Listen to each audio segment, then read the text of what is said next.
It is a great pleasure to address the 10th CII-LAC Conclave this morning. This gathering has developed steadily over the last decade and has now become a regular fixture in our bilateral dialogue and in our economic interactions. Its significance can be gauged from the presence today of senior leaders from, I believe, 15 nations of Latin America and the Caribbean. And as in the past, I'm confident that their visit, along with the official and business delegations accompanying them, will be productive and will contribute to the further deepening of our relationship. Before we look at the potential of India-Latin America-Caribbean cooperation, a few words about the global economic scenario would be in order.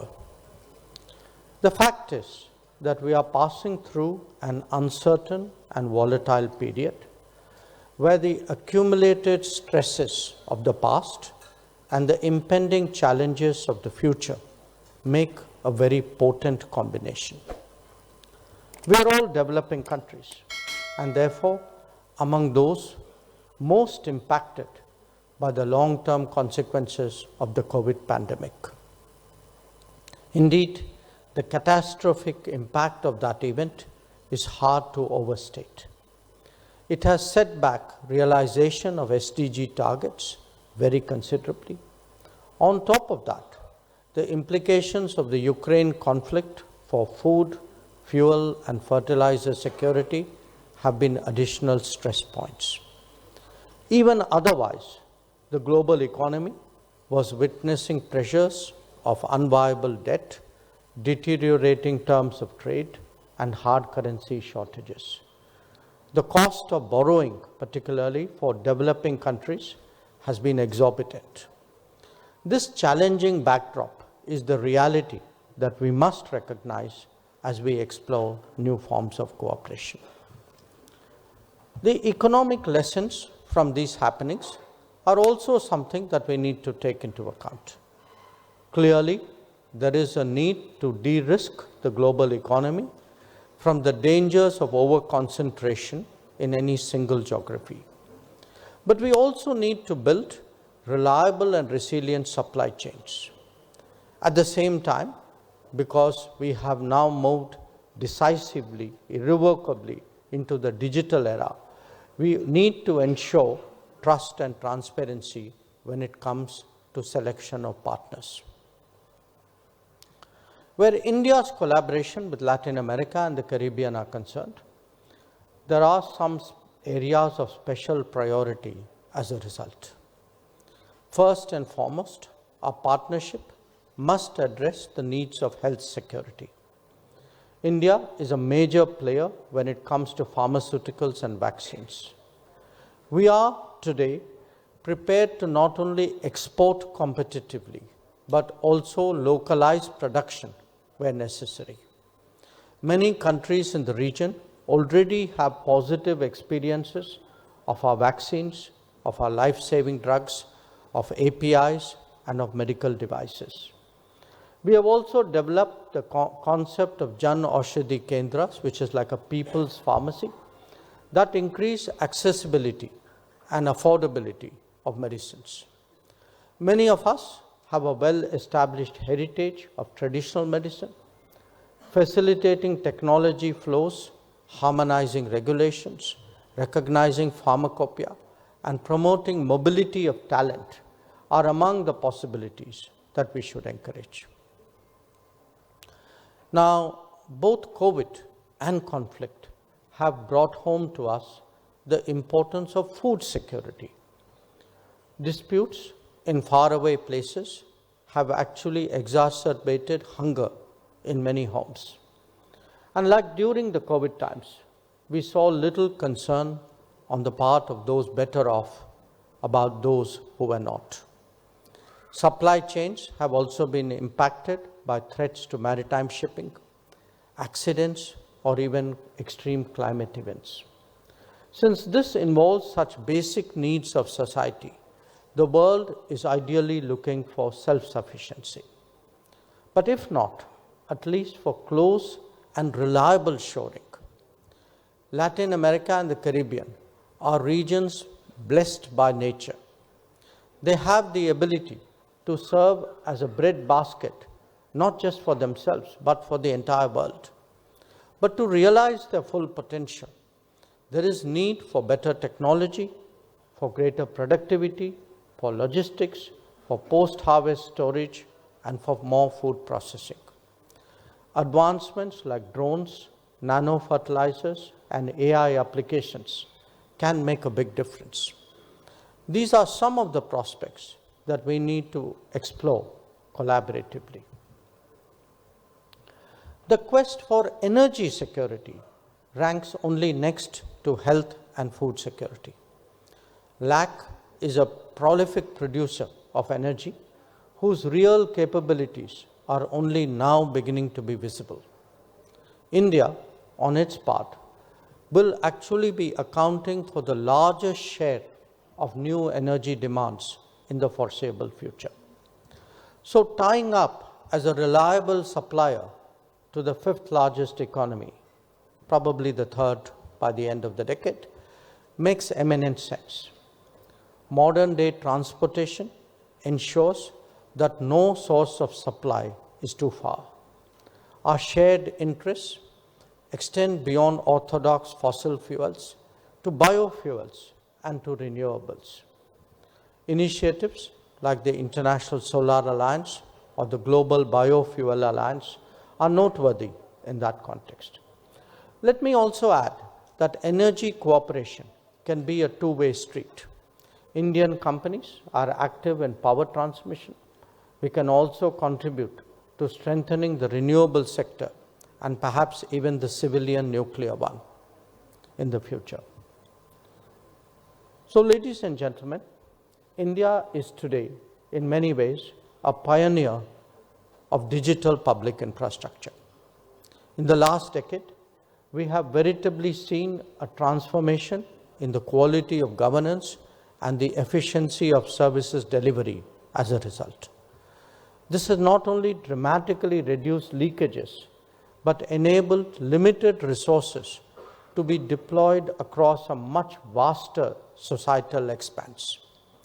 It has always been our approach to share experiences and capabilities, especially with our fraternal countries of the Global South.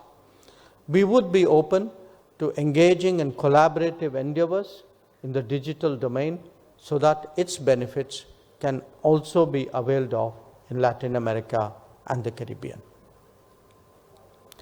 Mining has long been a core economic activity in Latin America.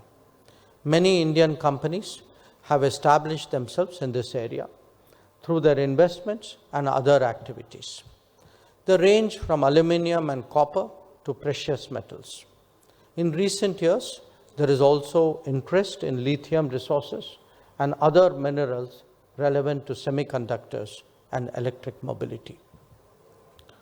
Logistics is a natural corollary to any economic activity.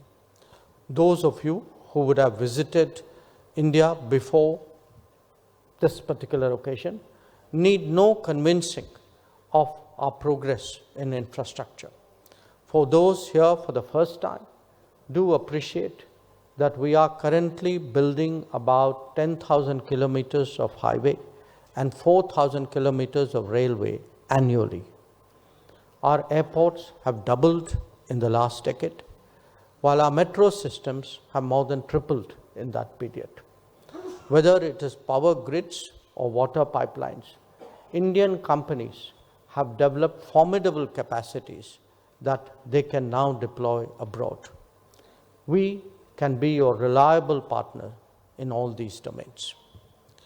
In recent years, India has also emerged as an increasingly competitive defense exporter. We have by now a track record of supply of radars, helicopters, maritime surveillance aircraft, offshore patrol vessels, artillery, and ammunition. Our products are sturdy and easy to maintain. In many ways, we can meet the requirements that emanate from your particular environment.